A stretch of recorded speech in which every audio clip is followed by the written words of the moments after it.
अब कुछ बच्चे कह रहे हैं कि सर हम ना, कोई कह रहा है मैं 500 पे स्टक हो गया, कोई कह रहा है मैं 580 पे स्टक हो गया, कोई कह रहा है मैं 450 पे स्टक हो गया। सर मुझे क्या करना चाहिए? What should I do to improve my marks as I have stuck on a number? है ना, वो नंबर कुछ भी हो सकता है। देखिए, कभी भी किसी भी चीज पे स्टक होने का मतलब क्या है कि किसी चीज में आपके सैचुरेशन आ गया। अब वो सैचुरेशन अलग अलग चीजों में हो सकता है। किसी का नॉलेज में सैचुरेशन है, किसी का सिली मिस्टेक्स में सैचुरेशन है। सैचुरेशन का मतलब समझा देता हूं, सिली मिस्टेक्स में वो बार बार सिली मिस्टेक्स ही करे जा रहा है, ठीक है। कोई ऐसा है जो इसका प्रैक्टिस में सैचुरेशन आ गया। एक टॉपिक हमने पढ़ा था जिसमें हमें required number of questions practice करने चाहिए थे, बट हमने किए ही नहीं है, ठीक है। किसी ने क्या किया है कि तैयारी 4 चैप्टर आने थे, तैयारी में 4 चैप्टर की जगह 2 चैप्टर करके गया, ठीक है। किसी ने 4 चैप्टर तैयार करने थे बट चैप्टर चारों तैयार किए हैं, ढंग से कोई भी तैयार नहीं किया, ठीक है।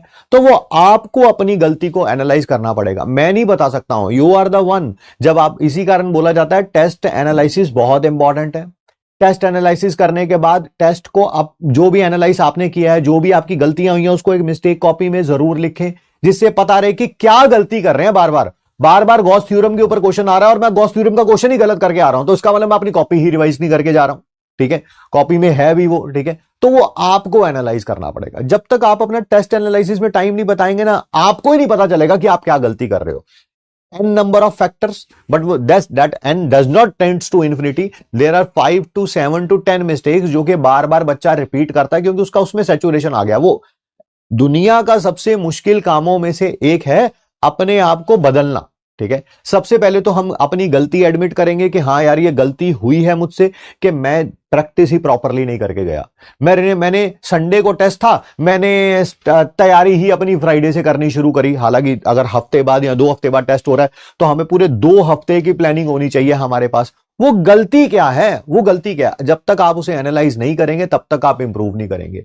दूसरी बात, कभी भी ये ना सोचें, never ever in your life, कि यार मेरे जो नंबर यहां पे स्टक हो गए हैं ये हमेशा ऐसे ही रहेंगे। Always look for the room of improvement, always look for the room of improvement. अगर 680 आ रहे हैं तो 690 की तरफ जाने की कोशिश करिए, 580 आ रहे हैं तो 620 की तरफ जाने की कोशिश करिए। सर 620 भी सफिशिएंट नहीं है, तो मैंने कब कहा? मैंने तो अगले टेस्ट का टारगेट रखा। जो भी आज आपके मार्क्स आ रहे हैं उससे थोड़े मार्क्स बढ़ा के, अब वो 20 भी हो सकते हैं, 50 भी हो सकते हैं, 100 भी हो सकते हैं, डिपेंड कर रहा है आप कितना दूर हैं अपने टारगेट से, ठीक है।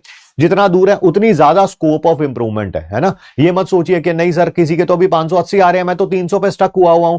भाई वो हो सकता है वो 580 पे रहे और तो पीछे 300 से 400, 400 से 450, 450 से 500 करता करता तो उससे आगे निकल जाए। सो नेवर एवर कि आप ये सोचें कुछ भी गलत थॉट राइट नाउ अगले 90 टू 100 डेज में आपकी प्रिपरेशन को डीहैम्पर कर सकता है, ठीक है। कुछ भी गलत थॉट अभी राइट नाउ ये सोचना, ये थॉट भी अपने दिमाग में पुट करना, अपने सबकॉन्शियस माइंड में, कि मेरा इस साल नहीं होगा। Always be positive and work hard for it. सिर्फ बोलने से ही नहीं होगा, मेहनत तो करनी ही पड़ेगी, है ना। ये कोई कह दे कि हाँ सर मैं तो हमेशा बोलता रहता हूं मैं डॉक्टर बन जाऊंगा, डॉक्टर बन जाऊंगा। सर मैं डॉक्टर बना ही नहीं। भाई पढ़ना भी है उसके बाद। What I am trying to say कि आप नेगेटिव चीजों में अपने आप को ना सोच के अपने फ्रेम ऑफ माइंड को हमेशा पॉजिटिव रखें, हमेशा हार्ड वर्क करें। हमेशा जो भी गलतियां आप रिपीट कर रहे हैं, अगर आप कह रहे हैं ना कहीं मार्क्स पे स्टक हो गए हैं, तो कहीं ना कहीं किसी चीज में सैचुरेशन आ गया आपके।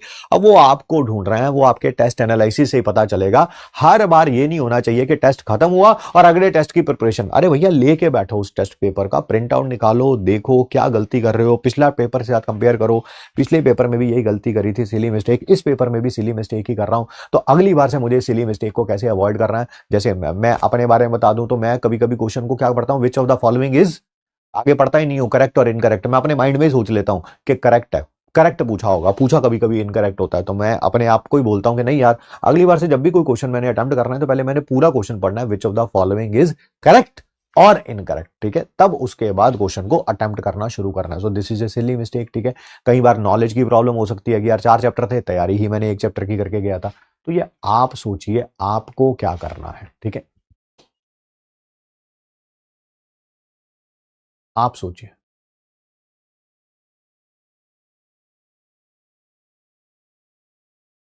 भाई नीट का एग्जाम कोई बहुत टफ एग्जाम नहीं है, नहीं है, इस बात को मान के चलो। जब तक आप इसे ऐसा मानते चलेंगे ना कि ये दुनिया के टफेस्ट एग्जाम में से एक है, 25 लाख बच्चे बैठते हैं, आपका माइंड, एक तो हमारा माइंड भी ऐसा है ना कि ये हमेशा नेगेटिव चीजें ही सोचता है, नेगेटिव चीजें ही सोचता है। घर पे आज किसी ने डांट दिया या टीचर ने डांट दिया या बड़े भाई बहन ने डांट दिया, तब लगता है, और उसने बोल दिया बाय चांस, अबे तेरा तो कुछ होगा ही नहीं, ठीक है, तो अब हमेशा माइंड उसी बात को बिलीव करता है ना। और वही टीचर, वही पेरेंट्स, वही भाई बहन बोलते रहते हैं, भाई तू कर लेगा यार, तुम तो कर लोगी, तुम टेंशन ना लो, इस साल तो तुम्हारा ही है, तब उनकी बात का विश्वास ही नहीं होता, है ना। Isn't it right? मैं आज तुम्हें डांट के चला जाऊं, उसका इंपैक्ट ज्यादा होगा एज कंपेयर टू आज मैं तुम्हें मोटिवेट करके चला जाऊं, है ना।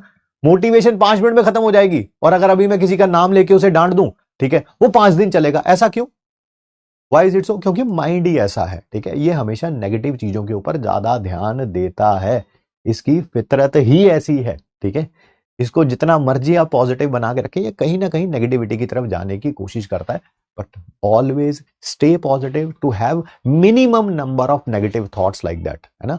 2025 में तेरा नहीं होगा तो फिर किसी का नहीं होगा, ठीक है।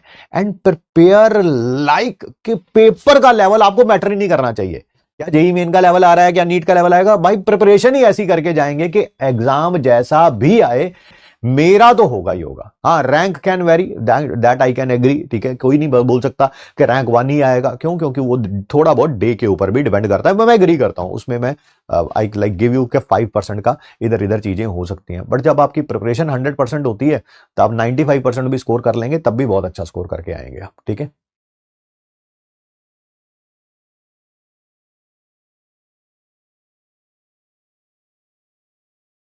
अप्रैल के लास्ट 15-20 दिन में अपने आप को बहुत ज्यादा पुश मत करिएगा। हाँ, पढ़िए पढ़िए, मैं ये नहीं कह रहा हूं कि 15 अप्रैल के बाद किताबें बंद कर, मैं कह रहा हूं कि अपना थोड़ा स्लीपिंग पैटर्न को सही कर लेना।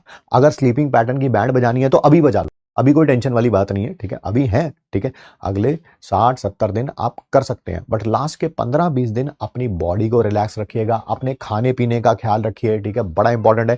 कीप योर सेल्फ हाइड्रेटेड, ठीक है, थ्रू आउट द डे। ये क्लासेस के बाद क्लासेस हो रही है, ठीक है, पानी वानी बीच में पीते रहिए, खाने का प्रॉपर रखिए, ठीक है, सोने का टाइम भी थोड़ा सा प्रॉपर रखिए। मैं ये नहीं कहूंगा कि बहुत ही ज्यादा अपनी हालत खराब कर लो, 2-2 घंटे सो रहे हो, वो भी मत करना, बट हाँ, थोड़ा बहुत आप अपनी स्लीप पे कॉम्प्रोमाइज इन दिनों में जरूर कर सकते हो, बट लास्ट के 15-20 दिन नहीं। Your minds need to be extremely fresh, बहुत फ्रेश चाहिए जब आप एग्जाम में जाने वाले हो, बहुत रिलैक्स्ड होना चाहिए, बहुत फ्रेश होना चाहिए। ऐसा नहीं होना चाहिए कि यार जिस दिन एग्जाम था उससे एक रात पहले तो जो है वो 3 ही घंटे सो के आए हैं, वो दिमाग बहुत थका होगा यार, थका होगा तो जो चीजें तुमने बहुत अच्छे तरीके से भी पढ़ रखी हैं आप उसको भी रिकॉल नहीं कर पाओगे। यही होता है लर्निंग फ्रॉम द मिस्टेक्स, क्या गलतियां हमने पिछले साल करी और इस साल नहीं करनी है, ठीक है।